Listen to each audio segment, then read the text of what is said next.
اللہ الرحمن الرحیم۔ السلام علیکم محترم ناظرین۔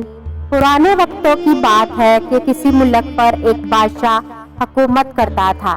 بادشاہ کے خاندان میں ملکہ اور اس کی بیٹی تھی۔ ملکہ کی خوبصورتی کے چرچے دوسرے ملکوں میں ہوتے تھے۔ دور دور کے ملکوں سے شہزادیاں اس ملکہ کی خوبصورتی کو دیکھنے کے لیے آتے تھے، اور ملکہ کی خوبصورتی کا اثر اس کی بیٹی پر بھی تھا، اور بادشاہ کی بیٹی بھی ملکہ سے خوبصورتی میں کم نہ تھی۔ ایک رات بادشاہ نے خواب میں دیکھا کہ ملکہ بادشاہ کے وزیر کے ساتھ جسمانی تعلقات کر رہی تھی۔ بادشاہ کی دہشت سے آنکھ کھل گئی، کیونکہ بادشاہ ملکہ سے بے انتہا پیار کرتا تھا۔ بادشاہ کا چہرہ اترا ہوا تھا، اور بادشاہ اس دن دربار میں بھی نہیں آیا۔ بادشاہ نے اپنے کمرے میں اپنے دوسرے وزیر کو بلایا اور اس سے کہا کہ کسی تجربہ کار مفسر کو بلاؤ اور میرے کمرے میں بھیج دو۔ بادشاہ کے حکم کی تعمیل ہوئی اور ایک مفسر کو بادشاہ کے کمرے میں داخل کیا گیا۔ بادشاہ نے کمرے کا دروازہ بند کر دیا، اور اب کمرے میں صرف بادشاہ اور مفسر موجود تھے۔ بادشاہ نے اس مفسر کو اپنا خواب سنایا، لیکن بادشاہ کے ڈر سے اس نے خواب کی تعبیر نہیں بتائی، اور اس طرح بہت مفسر آئے اور ناکام لوٹ گئے۔ بادشاہ بہت پریشان ہوا، لیکن اس بات کا ذکر ملکہ سے نہیں کیا۔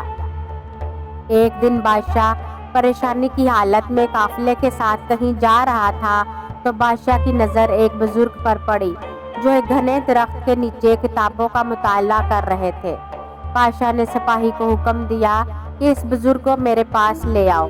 جب بزرگ کو بادشاہ سلامت کے پاس لایا گیا تو بادشاہ نے اسے کہا، تمہاری عمر اور حالت بتا رہی ہے کہ تم اہل علم ہو، اور کیا تم اپنے علم سے بادشاہ کی خدمت کر سکتے ہو؟ بزرگ نے جواب دیا، جی بالکل حضور۔ بادشاہ اس بزرگ کو لے کر محل پہنچا اور اسے ساری صورتحال سے آگاہ کیا۔ اس بزرگ نے کچھ دیر سوچنے کے بعد بادشاہ سے عرض کی، بادشاہ سلامت، آپ کا وہ وزیر ملکہ کے حسن پر عاشق ہو گیا ہے اور ملکہ کے ساتھ ہم بستری کرنا چاہتا ہے، لیکن اس کا ذکر اس نے ابھی تک کسی سے نہیں کیا، لیکن وہ یہ کام بہت جلد کرنا چاہتا ہے۔ بادشاہ کو اس وزیر پر بہت غصہ آیا، اور اس نے اپنے دوسرے وزیر کو حکم دیا کہ اس وزیر کو پھانسی دے دی جائے، لیکن اس بزرگ نے کہا، بادشاہ سلامت، آپ ٹھنڈے دماغ سے کام کریں، کیونکہ اگر آپ نے وزیر کو ایسے ہی پھانسی کی سزا دے دی تو آپ کی بہت بدنامی ہوگی، اور رعایا پر بھی آپ کا غلط تاثر پڑے گا، کیونکہ رعایا حقیقت سے بے خبر ہے۔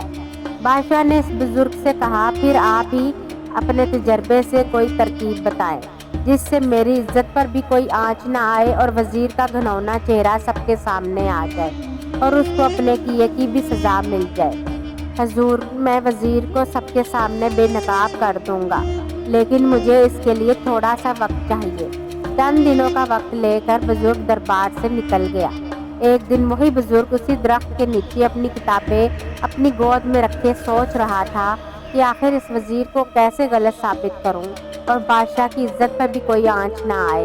بزرگ سوچ ہی رہا تھا کہ اچانک ایک خوبصورت طوطا اسی درخت کی ٹہنی پر آ بیٹھا۔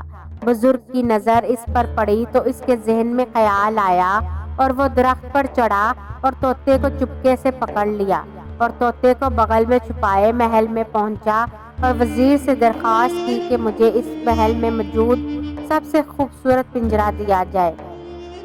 وزیر بھی اس بزرگ کو جانتا تھا، اس لیے اس نے محل کا سب سے خوبصورت پنجرہ اس بزرگ کو دے دیا۔ دربار لگا ہوا تھا اور بادشاہ سلامت لوگوں کے مسائل حل کر رہا تھا۔ وہ بزرگ دربار میں داخل ہوا اور کہا، بادشاہ سلامت، میں یہ بہت ہی قیمتی طوطا آپ کو تحفے میں دینا چاہتا ہوں۔ آپ میرا یہ تحفہ قبول فرمائیں، کیونکہ یہ طوطا آپ کے لیے بہت مفید ثابت ہوگا۔ بادشاہ نے پوچھا، آخر اس طوطے میں کیا خوبی ہے؟ بزرگ نے جواب دیا، بادشاہ سلامت، یہ طوطا ہر جمعے کو آپ کی جان اور عزت کے دشمن کا نام بتائے گا۔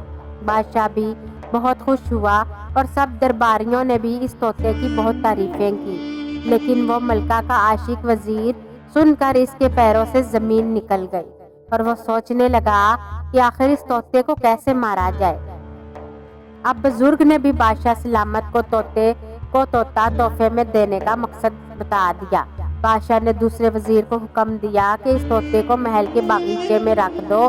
اس کے بعد بادشاہ بزرگ اور چند سپاہی کھڑکی سے اس طوطے پر نظر جمائے بیٹھ گئے۔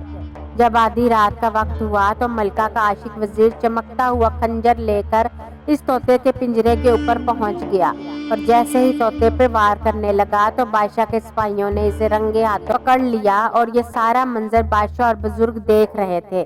اور بزرگ نے بادشاہ کو بتایا کہ یہ وزیر ڈر گیا تھا کہ کہیں یہ طوطا جمعے کے دن اس کا نام نہ لے لے، کیونکہ یہ ملکہ کی عزت کا دشمن ہو گیا تھا۔ لیکن حقیقت میں یہ طوطا ایک عام طوطا ہے، میں نے صرف یہ ایک چال چلی تھی۔ بادشاہ اس بزرگ کی عقل مندی سے بہت خوش ہوا اور اس وزیر کی جگہ اس سے اپنا نیا وزیر مقرر کر لیا، اور بادشاہ نے سپاہیوں کو حکم دے دیا کہ اس وزیر کو قتل کر دیا جائے۔